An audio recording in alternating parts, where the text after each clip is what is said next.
Welcome back, and we're moving on to our Thursday Family Fun Day with our guest Monica Taylor, a Texas Master Naturalist in the Coastal Prairie Chapter. Welcome back to the show, Monica. Well, thank you so much. So I'm excited to tell you all about our family fun this weekend. Yeah, I can't wait to hear about that. But first, what is a Texas Master Naturalist? Who are you all, and what do you do? So Texas Master Naturalist is actually a group of volunteers that work through Texas Parks and Wildlife. So it's a state organization. And with that, you do go through some training about 14 weeks long.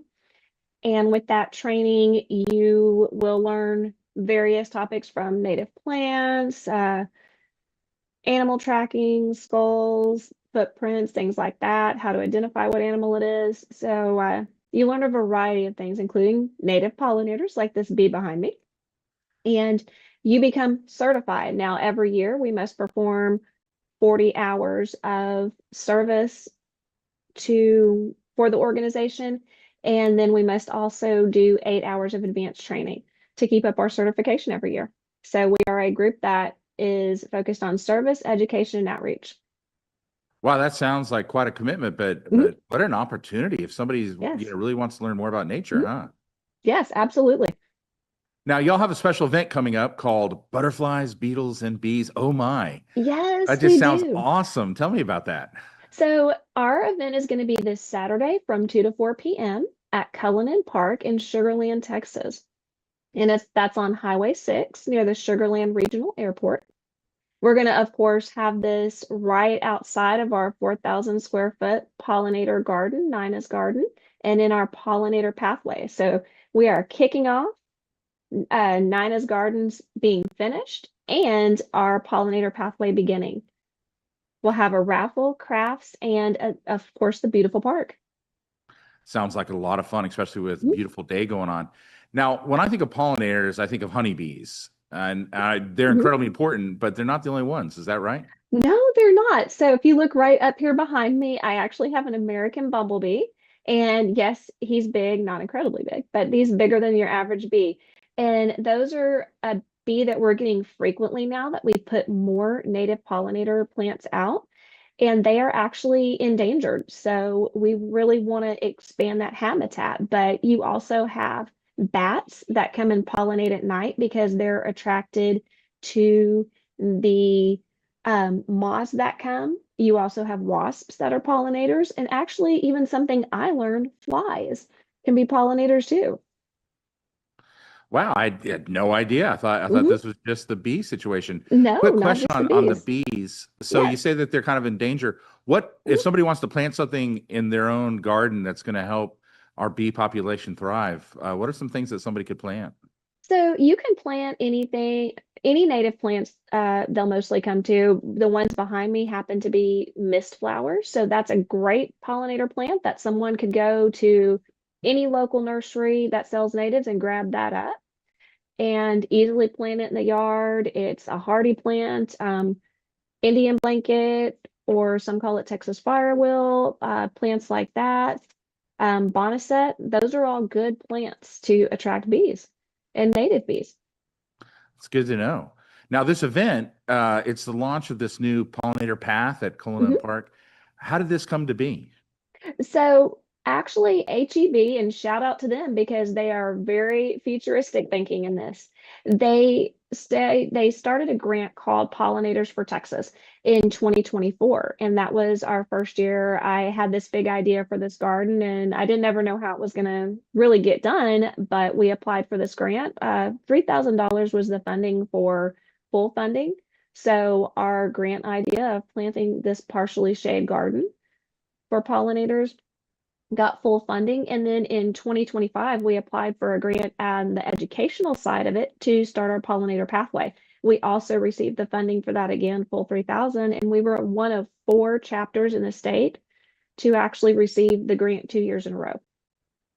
Oh, that's wonderful. That shows that y'all are really doing incredible work. Mhm. What are your Yes. goals with this initiative? So How do you want to see it grow?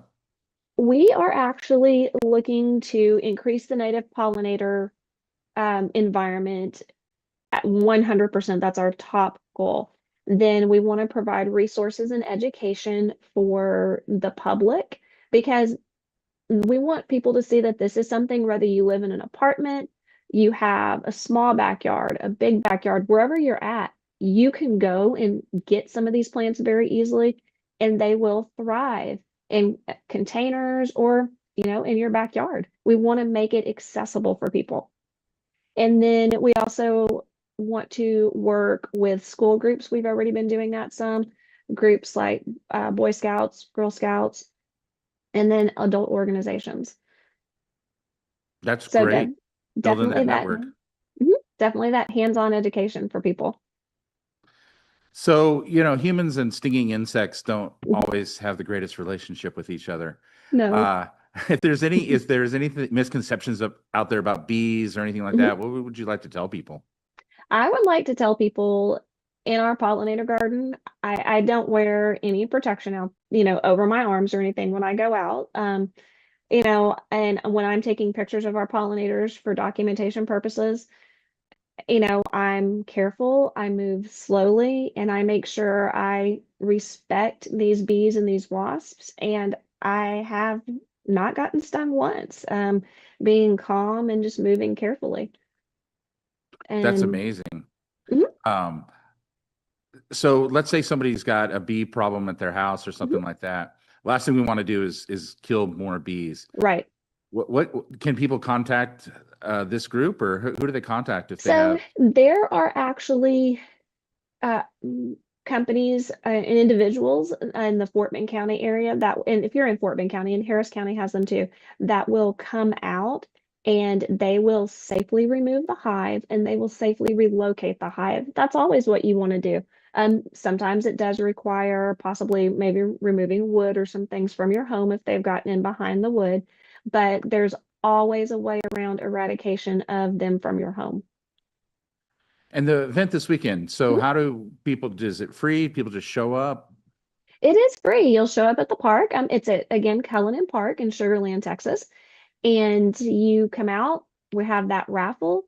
And to enter the raffle, it is not going to be a cost.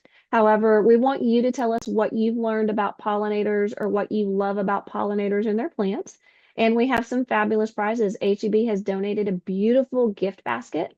We also have a signed jersey from the Space Cowboys, which we're right down the road from.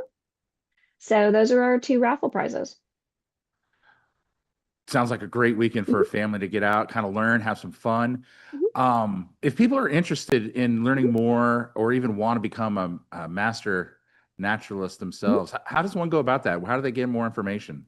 So you can actually Google Coastal Prairie Chapter, Texas Master Naturalist, and our website will come up. We offer a training in the fall, and we also offer one in the spring. And I'm glad you said something about it because they do fill up quickly. The minute it becomes available, it fills up within about a week. So, Wow, that's mhm. incredible. How many people do they take in? So we're able to take in about 24 to 25 people a training session because we want to make sure that we've matched you with a mentor and we want our training sessions to be meaningful. And how many training sessions do y'all do a year? So we do approximately about 20 training sessions a year, and but that's between the two training classes, the fall and the spring. That's great. I'm encouraged that so many people want to get involved with Yes. nature and are learning so much about what's Mhm, going on in Texas. We have incredible flora and fauna here, and mhm, I think people need to take more advantage of it. Monica, I want to thank you mhm. for coming into today's show. Monica Taylor, she's a Texas Master Naturalist with the Coastal Prairie Chapter. We're going to have your info on our post after the show. Thank you for Wonderful. doing such great work for Texas. Absolutely. And I hope to see some of our listeners out this weekend crafting with us and just having fun learning about nature. I hope so too. Coming up next, after a quick commercial break, Andre and I will return with some news and announcements.